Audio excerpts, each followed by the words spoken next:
Okay. My personal suicide attempts and two close calls that I had, they were all very different circumstances. Um, my first suicide attempt, I was 15. It was 2 weeks after my 15th birthday, and I had said on my 15th birthday, if I do not feel better, I'm going to kill myself now. I had. Why did I get there? Well, I grew up with alcoholic parents, and I was finally just sick of it. They had moved me away from my friends that I had finally found a place in, which resulted in me losing my first girlfriend to another girl.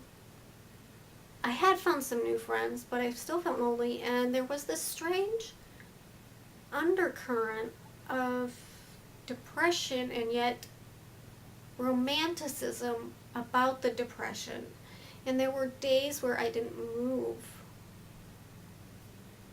for 3 days, and so I really think that in the end I definitely had a mood disorder going on, and in the end I was experiencing a kind of mixed episode where I was high and feeling really positive about my decision to die.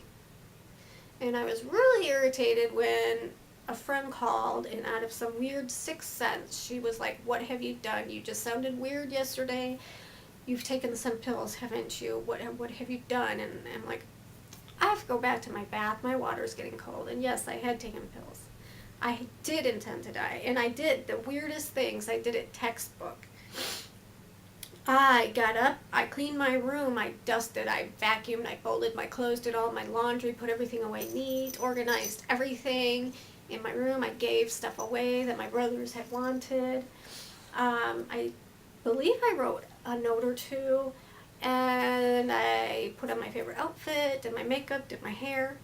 And then the strange thing was is that, well, I made some phone calls to just say hi, which were really, I was saying bye. And then I got into the tub. Oh, no. Back up. I took the pills, lined them up on the bed in perfect rows, and took them with a Dixie cup. And they were only Vibrant and no dose. But I was only 15 and just turned 15, and I had no idea that these would not kill me. They just make me feel really sick for a while. And so, and then I got in the tub. And then the friend called. And then she called my parents. And then I was in the ICU. And to throw them off, I thought Tylenol was benign. So I said, oh, I just took a bunch of Tylenol. So that's why I ended up in the ICU. But it was so funny because Tylenol can kill you. I didn't know that. But I ended up in, an adolescent psych unit for a month. Back when that's how they did things in the 80s. And was treated for depression. But I actually had bipolar going on. So I had some delusion going on, some depression and despair and anger. My second attempt was purely out of being trapped. I had been busted. I turned myself in for stealing narcotics during a manic episode as a nurse, and I was expected to go back to work, but I knew I couldn't function. But it was the only way I could live alone, independently, and I didn't want to move in with my mom. But I knew I couldn't handle it, and the night before I was supposed to go in, I was panicking so bad that I overdosed on Topamax, which can mess with your heart. And I told myself that, you're going to want to fight. You're going to want to, survive. That's just natural. So hold on to the chair until it's over.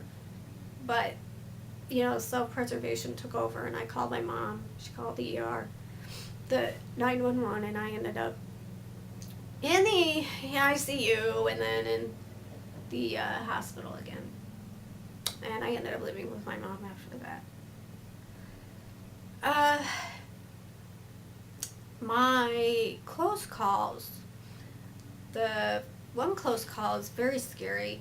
I I was in a complete manic episode with delusions, maybe sort of a mixed episode state going there too.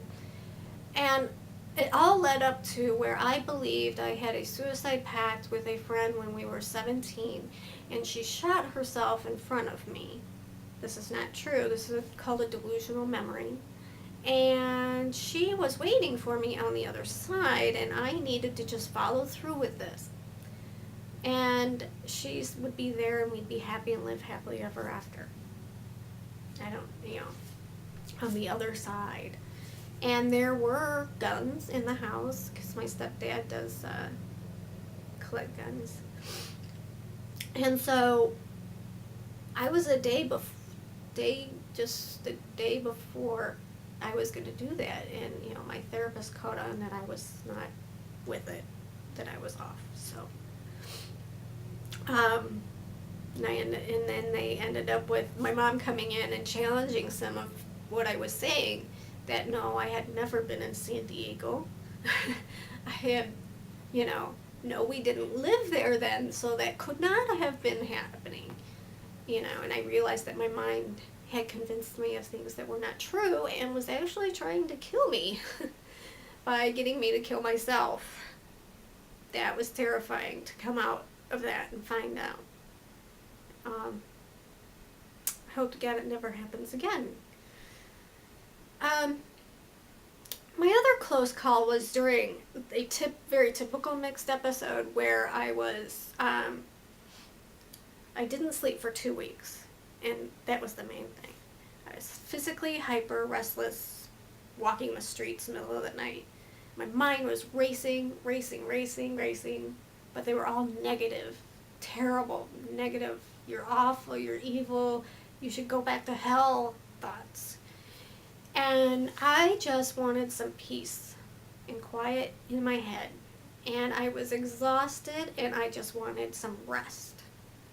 I almost killed myself just because I was so tired. And I couldn't stop. Oh gosh, that was awful. My brain function was literally the only thing holding me up and moving me around. It was just awful. That's what SSRIs like Zoloft will do to you when you're bipolar and in a manic state and someone decides to give you an antidepressant. Anyway,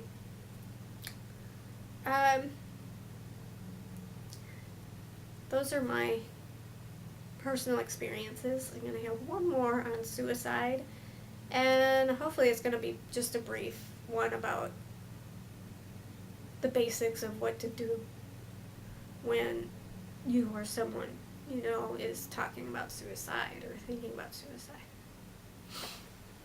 This is an addendum on something I did on my first suicide attempt when I was 15.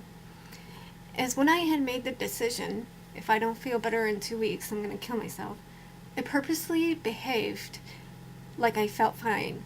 I went to school, I did my work, I did my hair, I groomed myself, I told my friends from where I used to live when they called that I was doing fine, that I made new friends, and I felt really good because, I knew people were worried about me, and I didn't want to be a burden. I didn't want them to worry about me.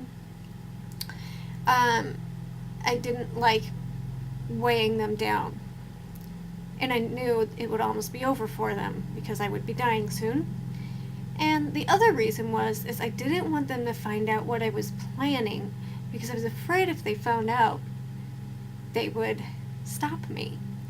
So that is a possible explanation in why someone may commit suicide and everyone's going, but he seemed fine. I'm kind of devious minded about it.